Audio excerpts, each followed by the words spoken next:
A Douglas DC-9 passenger aircraft had just taken off from Atlanta Hartsfield International Airport. On board were 2 pilots, 3 flight attendants, and 82 passengers, totaling 87 people. Just 13 minutes after takeoff, the DC-9 entered instrument flight, blind flying conditions. The aircraft encountered severe hail, the windshield was shattered, and flight instruments became unreliable. The pilots could no longer accurately judge or control the plane's speed. Any mistake could lead to the plane crashing, endangering all 87 people on board. Let's now dive into the story of Crossair Flight 426. May 6, 1998. After completing the first segment of their duty, the 2 pilots rested for about 4 hours in Dallas-Fort Worth. The next afternoon, they regrouped and departed for Atlanta. After arriving in Atlanta, the crew prepared for their next flight, headed to Chicago Midway Airport, operating as Crossair Flight 426. The captain of the flight was 57 years old, with 40 years of flying experience and 13,500 total flying hours, including 7,200 hours on the DC-9. However, his flying record was not flawless. In 1990, he failed both the written and flight tests during his initial DC-9 qualification, only passing after a retake. In 1994, during takeoff in bad weather, he lost control of a DC-9, ran off the runway into grass. Luckily, no one was hurt, but it was classified as a serious incident. In July the same year, during climb-out, his aircraft hit severe turbulence, and a flight attendant sustained multiple leg fractures. This, too, was considered an accident. These events gave the captain valuable experience in dealing with unexpected situations, but may have also made him overconfident or careless toward risk. The first officer, aged 30, had previously flown multi-engine turboprop aircraft for American Eagle. He had a total of 5,500 flight hours, with 1,500 hours on the DC-9. Just 2 weeks before the incident, he had failed a DC-9 recertification exam and only passed after 5 more hours of training. Before takeoff, at 5:40 p.m. local time, the captain reviewed the departure packet at the gate, which included the flight plan, initial weight estimates, and weather information. In the Crossair operations area, there was a weather display screen showing a storm line stretching from northern Georgia to Tennessee. Radar showed red, yellow, and green areas, with red indicating the most dangerous weather. Such weather patterns are common in this season and are usually avoided by rerouting or climbing over the storm. Despite the unfavorable weather, the crew believed the flight could still be completed safely. The crew returned to the plane and began pre-takeoff preparations. While speaking with a flight attendant, the captain said he didn't notice any dangerous weather near the departure airport, but acknowledged bad weather along the route to Midway, which seemed to be improving. After a 20-minute delay on the ground, the engines were started and the plane taxied to runway 26. At the runway threshold, the captain and first officer completed the final pre-takeoff checks. At 7:07 p.m. local time, Crossair Flight 426 took off successfully from runway 26. In the air, shortly after takeoff, air traffic control gave them a heading of 350 degrees and cleared them to climb to 14,000 feet. The captain activated the weather radar, set to normal mode, scanning 80 nautical miles ahead. As the aircraft climbed, the crew saw dark storm clouds along the horizon, but noticed some gaps between them. Radar showed a solid line of echoes, including stronger echo areas inside the main storm band. In northwestern Georgia, the radar didn't clearly show storm tops or lightning activity, and the pilots focused their full attention on the weather ahead as the aircraft reached 12,000 feet. Soon, air traffic control allowed them to climb to 23,000 feet. The crew continued to observe the storm line and saw some isolated thunderstorm cells directly ahead. So, they requested a heading change to 330 degrees to avoid the worst areas, which was granted. Visual conditions were still okay at that point. Just as the weather forecast said, the storm tops exceeded 45,000 feet, making them impossible to fly over. While monitoring the radar, the crew noticed a 10-mile wide gap between 2 strong radar returns. That area appeared lighter in color, possibly a weaker convective area or even clear air. Looking out the window, they could visually see the same gap shown on radar, so the pilots decided to fly through this opening. Disaster strikes. But as they approached the gap, they realized it was not a true clearing. Instead, it was a trap, a bottleneck, disguised as a weak zone, sandwiched between two powerful convective systems. And the aircraft was now flying directly into the heart of the thunderstorm.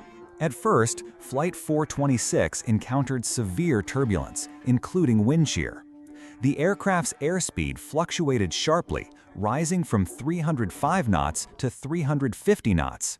Then, the aircraft suddenly descended about 1,000 feet, causing everyone on board to experience a strong sense of G-force. This altitude change was due to both the actual drop of the aircraft and sudden changes in external air pressure. About a minute later, everything seemed to stabilize. The aircraft returned to normal flight, the instruments in the cockpit became steady, and the atmosphere calmed. The gap that the crew had previously seen between storm cells was still visible, and the plane continued climbing to 20,500 feet. The pilots began to feel a sense of relief and optimism. But at that moment, a hailstone the size of an egg struck the front cockpit windshield, cracking the outer layer of the glass. Fortunately, the windshield remained intact and did not shatter completely. Before the crew could fully react, a second wave of even stronger hail struck the aircraft. The plane began to experience more violent turbulence, and the sound of hailstones pounding against the aircraft filled the cockpit. The intense impact struck both the airframe and the outer cockpit windows, causing the outer layers of the windshields on both sides to completely shatter. Visibility dropped sharply to nearly zero. To make matters worse, the radome, the nose cone housing the weather radar, was punctured by hail, causing parts of it to break off, and some debris was sucked into the right engine. The gap that the crew had believed to be a safe passage was in fact the opposite. They had entered the heart of a strong convective storm cell. This area had not appeared clearly on the radar due to a phenomenon known as radar attenuation, in which heavy rain or hail absorbs or scatters radar signals, causing radar to falsely show a weak or empty area where a strong storm actually exists. At this point, the aircraft entered severe or extreme turbulence. The bank angle of the plane swung between -40 degrees and +20 degrees. And the pitch angle varied from +10 degrees, nose up, to -6 degrees, nose down. The G-forces surged to +2.9 G, then dropped to -0.9 G, making the crew feel almost weightless. The deafening noise of hail hitting the aircraft, the shattered windshields, and the violent shaking were not the only issues. The airspeed indicator dropped to 0, and the altimeter became extremely unstable. In such a situation, the pilots could only hope that the aircraft's structure remained strong enough to continue flying. The storm ends. Just as suddenly as the storm had hit, it ended. The heavily damaged DC-9 emerged into clear skies, gliding as if it were floating. However, the aircraft had suffered serious damage. The radome, nose cone, was completely destroyed by hail. The outer layers of all three cockpit windows were cracked and shattered. The leading edges of the wings, horizontal stabilizer, and vertical stabilizer were dented and damaged. Both engine inlets were also damaged. Debris had been ingested into both engines, but they continued to operate. Despite the damage, the aircraft's structure remained intact. At this moment, the pilots were flying a controllable but highly compromised aircraft.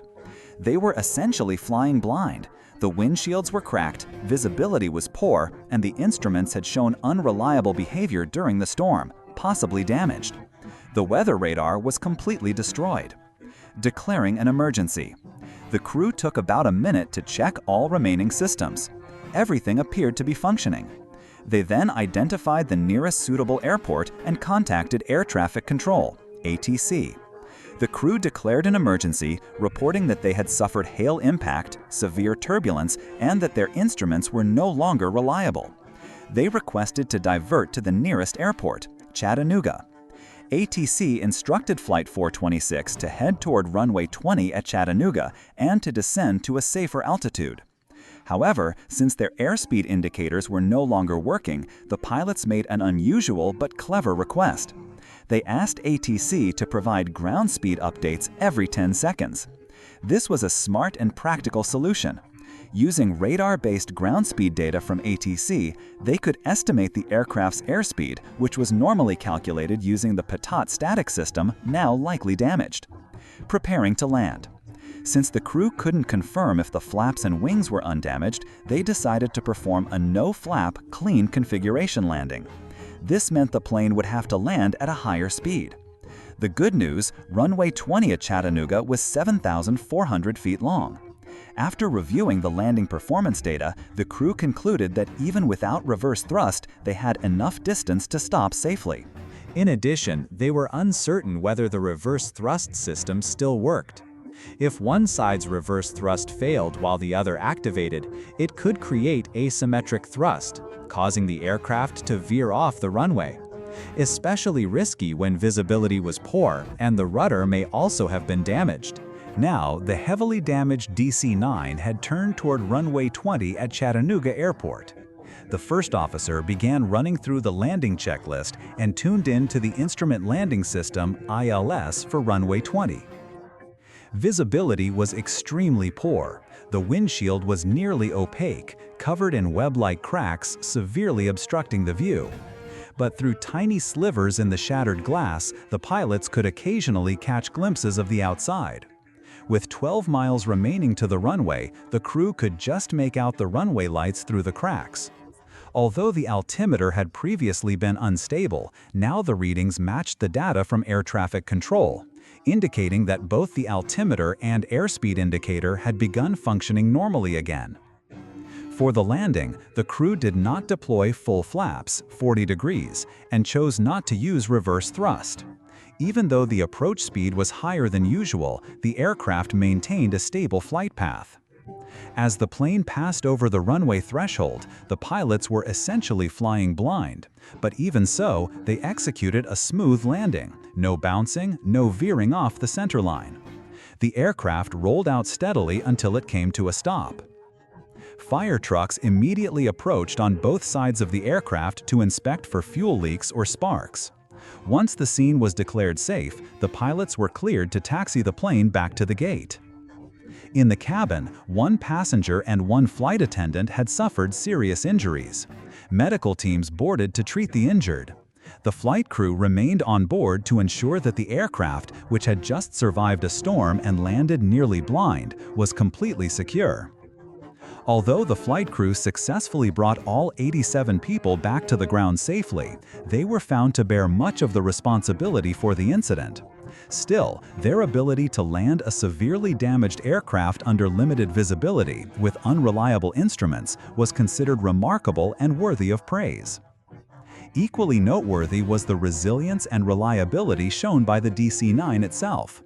Despite massive hail damage, the airframe and control surfaces remained intact.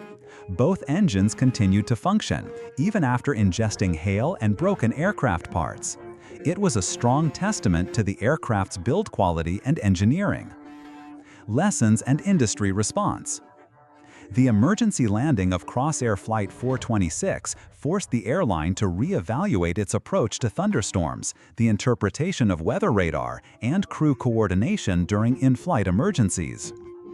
Following the incident, real changes occurred in both operational procedures and safety culture.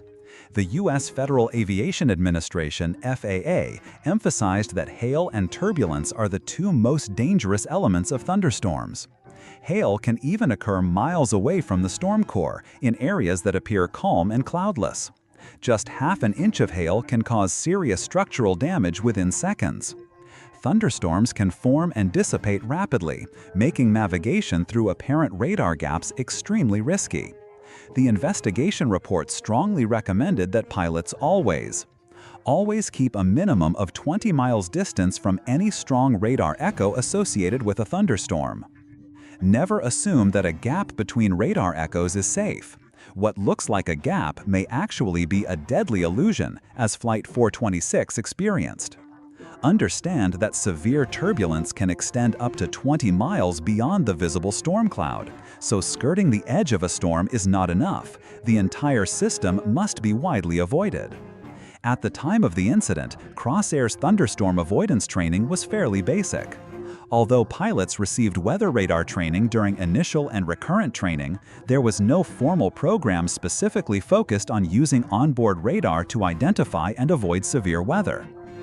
Just weeks after the accident, Crossair implemented a series of major reforms. All pilots were required to watch a new training video focused exclusively on thunderstorm hazards and proper radar use. By late August 1998, the airline's Flight Operations Manual was updated to include detailed procedures for flying near thunderstorms, radar operation techniques, guidance for handling turbulence, protocols for hail, lightning, icing, and wind shear avoidance. A special operations bulletin was also distributed to all DC-9 pilots and dispatchers, providing guidance for operating in severe weather. It emphasized that in convective weather environments, crews must adopt a conservative mindset, and highlighted the need for better coordination between flight crews and air traffic controllers in planning safe routes. Conclusion: the experience of Crossair Flight 426 reaffirmed a fundamental truth in aviation. Weather is a force of nature that must be taken seriously.